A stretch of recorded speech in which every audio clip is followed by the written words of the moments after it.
င်္ဂလာပါမျိုးတို့ရေကျွန်မမဟုတ်တို့မှာသေးပါရှင်ဒီနေ့ပြောမယ့်အကြောင်းအရာနှစ်ခုပါချမ်းချမ်းခေါ်ဝမ်းကွမ်းကိုတူယူတဲ့အကြောင်းနဲ့ရခိုင်တစ်ချက်ဆိုရင်ရိုဟင်ဂျာတစ်ချက်ဒန်းနုခွင့်ရေးပေးတဲ့အကြောင်းလက်ရှိမှာချမ်းချမ်းခေါ်ဝမ်းကွမ်းကလိန်ကုံကူးတဲ့အဖွဲ့တွေနဲ့နှစ်ပင်လေးနဲ့တွေ့ပြဿနာတက်နေတယ်အားလုံးသိတယ်ပဲထင်တယ်ဆိုတော့အားလုံးသိတဲ့ကိစ္စဆိုရင်တော့ကျွန်မမပြောဘဲနဲ့လက်ရှောင်နေအားလုံးမသိတယ်မမြင်တဲ့ရှုထောင့်တစ်ခုကချမ်းချမ်းဟာသူ့သမီးလေးကိုခရစ်ယာန်ဘာသာတွေကိုထည့်လိုက်တယ်ဒါကြောင့်မို့လို့ကလေးရဲ့အဖေဖြစ်တဲ့ဖုံးတိုက်ကဘုရားဘာသာဝင်ဖြစ်တော့သူ့သမီးလေးကိုအတင်းဘာသာရေးစီယုံမျိုးခရစ်ယာန်ဘာသာဝင်တွေကိုထည့်လိုက်လို့ကလေးရဲ့အဖေကပောက်ကွဲနေတာမျိုးပေါ့နော်ဆိုတော့ချမ်းချမ်းကသူ့ကိုယ်တိုင်ကခရစ်ယာန်ဘာသာဝင်ဖြစ်တဲ့အတွက်သူ့သမီးကိုခရစ်ယာန်ဘာသာဝင်ဖြစ်အောင်ခရစ်ယာန်ကိုယုံကြည်အောင်သူစိတ်ယုံနိုင်နေသိသွင်းနိုင်တဲ့ချမ်းချမ်းတော်တယ်ကျမတို့ဒီလေဗုဒ္ဓဘာသာဝင်ဖြစ်တဲ့အတွက်ကျမမှာဆိုရင်တူလေးတွေရှိတယ်တူမလေးတွေရှိတယ်ကျမတို့ကလေးတွေကိုအဖေအမေလို့မခေါ်တတ်စဉ်စကားမပြောတတ်သေးတဲ့အရွယ်လေးကစပြီးတော့ဖះအကြောင်းဆောင်ရှိရောက်လို့ရှိရင်လက်အုပ်ချီပြီးတော့ဥတော်လို့တင်ပေးတယ်တခြားသောဗုဒ္ဓဘာသာဝင်တွေလည်းဒီလိုပဲတချို့အဖိုးအဖွားတွေမိဘတွေနော်အကိုတွေအမတွေအတော်တွေဦးလေးတွေအနေနဲ့ကမိမိတို့ရဲ့မျိုးဆက်ကိုဖះအကြောင်းကနေသွားတဲ့အခါဥတော်လက်အုပ်ချီတအောင်တင်ပေးကြတယ်ဘာလို့လဲကိုတိုင်းကယရနာ၃ပါးကိုတက်ဝင်ယုံကြည်တဲ့ဗုဒ္ဓဘာသာဝင်ဖြစ်တဲ့အတွက်မိမိတို့ရဲ့သားသမီးမျိုးဆက်ကိုလည်းပဲလူမှန်းသိတဲ့စအရွယ်တွေကဖျားမြင်ဦးချတောင်တန်ခါမြင်ရဲ့လက်အုပ်ချီတောင်တင်ပေးကြတယ်ချမ်းချမ်းဒီလေခရစ်ယာန်ဘာသာဝင်ဖြစ်တဲ့အတွက်သူယုံကြည်ရခရစ်ယာန်ကိုသူ့သမီးကိုသူသိမ်းသွင်းနိုင်တယ်စိတ်ယုံနိုင်တယ်ဒါဆိုရင်ငါတို့မြန်မာပြည်မိဘတိုင်းကပဲဘိုးအောင်ဆန်းလူသူရဲ့ကောင်းနေမွေးရမယ်ဘိုးအောင်ဆန်းရဲ့သမီးအောင်ဆန်းစုကြည်အရိယာမကြီးပါဆိုတဲ့ဒေါ်အောင်ဆန်းစုကြည်မြန်မာပြည်ကလူငယ်တွေကိုဖေးဖေးလို့ဖြစ်စေချင်ပါတယ်ဆိုတဲ့ဒေါ်အောင်ဆန်းစုကြည်ကသူ့မွေးတဲ့သားအလက်ဇန္ဒာအဲရစ်နဲ့ခင်အဲရစ်ကိုဘာကြောင့်နမောတတလောက်တောင်သင်မပေးခဲ့တာလဲသူသားတကယ်ဗုဒ္ဓဘာသာကိုတဝင်ယုံကြည်တဲ့ဗုဒ္ဓဘာသာဝင်ဖြစ်လို့ရှိရင်သူသားတွေဟာသူ့ရဲ့တွန်းနေဆုံးမမှုအောက်မှာရှိခဲ့တာနော်ဗုဒ္ဓဘာသာဝင်တို့ရဲ့သားသမီးတီအသက်၄-၅နှစ်အရွယ်တည်းကနမောတတနဲ့ဗုဒ္ဓတရနဲ့ကိစ္စမေးတော့ရက်ဖက်ပူဇော်တတ်ကြတယ်။ဒေါအောင်ဆန်းစုကြည်မြန်မာပြည်ကိုပြန်လာပြီး88အရေးခင်းမှာနိုင်ငံရေးလေကြုံစည်းတဲ့အချိန်မှာသူ့သားတွေကအသက်10နှစ်ကျော်10နှစ်ဆိုတဲ့အရွယ်တီအနည်းဆုံးတော့နမောရှ िख ိုးပါပြီးဗုဒ္ဓတရနဲ့ကိစ္စမိဒီလောက်တော့နားလည်အောင်သင်ပေးနိုင်ရမယ်။သူဘာကြောင့်မသင်ပေးခဲ့တာလဲ။ဒီနေရာမှာဒေါအောင်ဆန်းစုကြည်ကချမ်းချမ်းခေါ်ဝမ်းကွမ်းရဲ့ခြေပြားတော်မမီပဲညံ့ပြင်းတာကိုတွေ့ရတယ်။ဒါကြောင့်မို့လို့ဗုဒ္ဓဘာသာဝင်တွေအနေနဲ့ကမိမိတို့သားသမီးတွေကိုအမွေပေးဖို့လိုပါတယ်။နောက်တစ်ခုကတော့ရခိုင်တစ်ချက်ဆိုရင်ရိုဟင်ဂျာတစ်ချက်ပဲဒန်းတို့ခွင့်ရေးရစေရမယ်ဆိုပြီးတော့လူဦးတော်လည်းအောင်မြင်တဲ့အခါမှာရိုဟင်ဂျာကိုတိုင်းရင်းသားပြည်သတ်မှတ်ပေးပါမယ်ဆိုတဲ့အန်နုဂျီလူခွင့်ရေးဌာနကလူခွင့်ရေးဝင်ကြီးနဲ့ငါတို့နိုင်ရင်ဘောမာတွေဂျားနီတွေတာကူတွေအကုန်တက်ပြစ်မယ်ဆိုတဲ့ဆရာဝန်လူသက်သမားဒေါက်တာမြဝရီတို့ကိုမြင်စေခြင်းကြားစေခြင်းသိစေကြပါတယ်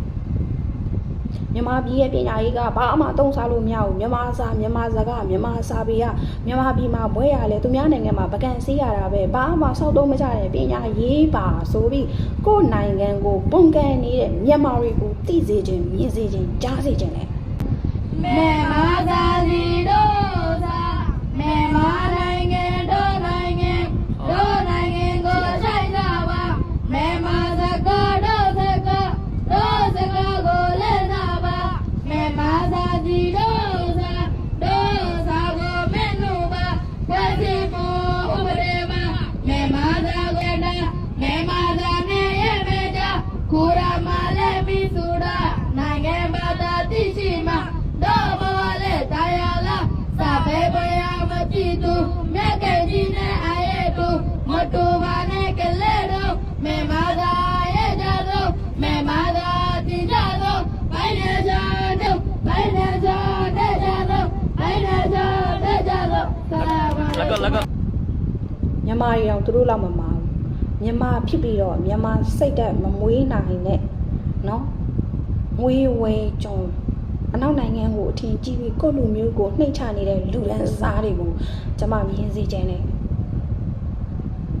ရခိုင်တစ်ချက်ဆိုရင်ရိုးကြတစ်ချက်ဒန်းတို့ခွင့်ရေးပေးမယ်ဆိုရင်အန်နူဂျီကလူခွင့်ရေးဝင်ကြီးကိုကျွန်မမြင်စေချင်တယ်ငါတို့တော်လှန်ရေးအောင်တဲ့အခါမှာ ဘောမာတွေချားနေတွေတာကူးတွေအကုန်တက်ပြစ်မယ်ဆိုတဲ့ဒေါက်တာမြဝီအနေနဲ့သူ့သမီးလေးကိုဒီလိုမျိုးမြန်မာစကားမြန်မာနိုင်ငံငါတို့နိုင်ငံမြန်မာပြည်ကတို့ပြည်မြန်မာမျိုးကိုချစ်ပါဆိုတဲ့မျိုးချင်းစိတ်တွေတင်ပေးရလားကျွန်မသိချင်မိတယ်ဟိုလင်းတို့ချစ်သူဝေတို့ဆိုရင်လည်းဒီလိုပဲသူ့သမီးလေးတွေနာမည်ကိုတော့မေးထားတယ်မေးမြန်မာတစ်တို့မေးမြန်မာခက်တို့ဒါပေမဲ့မြန်မာပြည်ကိုချစ်တတ်အောင်မြန်မာစကားကိုချစ်တတ်အောင်တင်ပေးရလား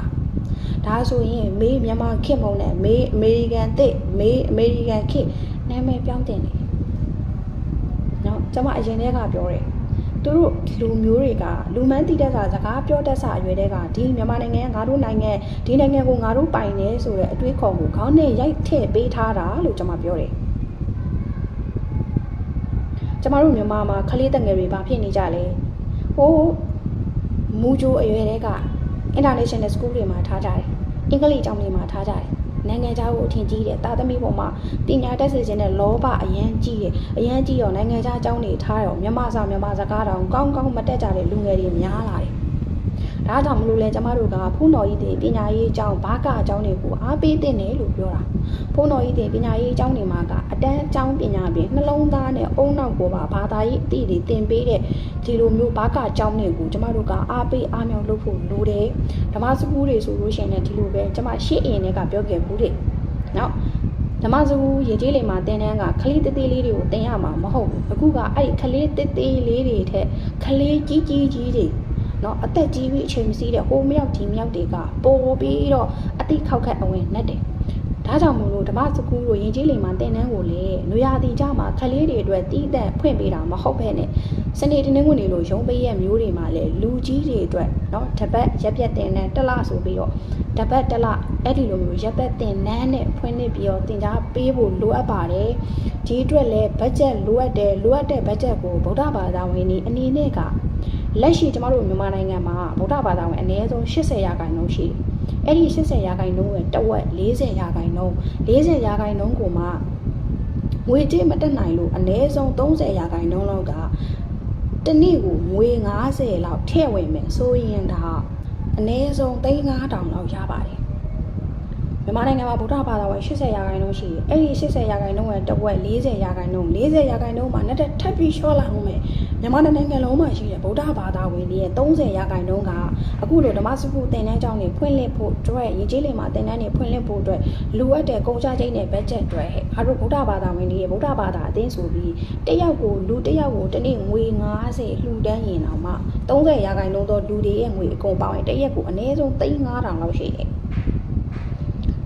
အဲ့ဒီလိုမျိုးလူအားကောငွေအားရောဝိုင်းဝန်းပြီးတော့သင်ကြားပို့ချဖို့လိုပါတယ်ဓမ္မစကူးတွေရင်ကျေးလေးမှာသင်တန်းကျောင်းတွေကိုလေနော်တကျောင်းတကားတာတရွာတပုတ်ဆန်မဟုတ်ဖဲနဲ့သာသနာရေးနဲ့ယဉ်ကျေးမှုဝန်ကြီးဌာနနော်သာသနာရေးဝန်ကြီးဌာနရဲ့မဟာနာဆရာတော်ကြီးတွေအပူပေါင်းပြီးတော့တိကျတယ်တင်ရိုးညွှန်တဲ့နော်ကလေးတငယ်အရွယ်ဆိုရင်ဘယ်လိုတင်ရိုးညွှန်တဲ့လူကြီးဆိုရင်ဘယ်လိုတင်ရိုးညွှန်တဲ့ဆိုပြီးတော့တိကျတယ်သင်တန်းအနေနဲ့တနိုင်ငံလုံးဖွင့်လှစ်သင်ကြားပြီးတော့မျိုးသားရေးတိဘာသာရေးအသည့်တွေကိုနှလုံးသားထဲမှာထည့်ထားဖို့လိုအပ်ပါတယ်ဒီကြောင့်ကြောင့်ကျွန်မအရင်တည်းကနော်နိုင်ငံရေးစစ်ရေးဘာသာရေးဆိုတဲ့ခေါင်းစဉ်နဲ့ပြောခဲ့ဘူးတယ်အခုလည်းထပ်ပြောပါတယ်ကိုရီမှာကဗုဒ္ဓဘာသာဝင်တွေအဲ့ဒီလိုလုပ်မယ်လို့ပြောလိုက်တာနဲ့ဟာနင်တို့ဗုဒ္ဓဘာသာဝင်တွေအစုံရောက်တယ်ဆိုတဲ့နာမည်ကြီးကိုအရင်ဆုံးတစိမ့်ကတ်ကြတယ်အဲ့ဒီမှာမွတ်စလင်တွေရိုဟင်ဂျာအမည်နဲ့မြန်မာပြည်ကိုငါတို့ပြည်ငါနိုင်ငံငါတို့ပိုင်နဲ့မြန်မာစာငါတို့စာပြီးဇွတ်မြန်မာနေတာကြတော့မမြင်ချင်အောင်စောင့်နေကြပါတယ်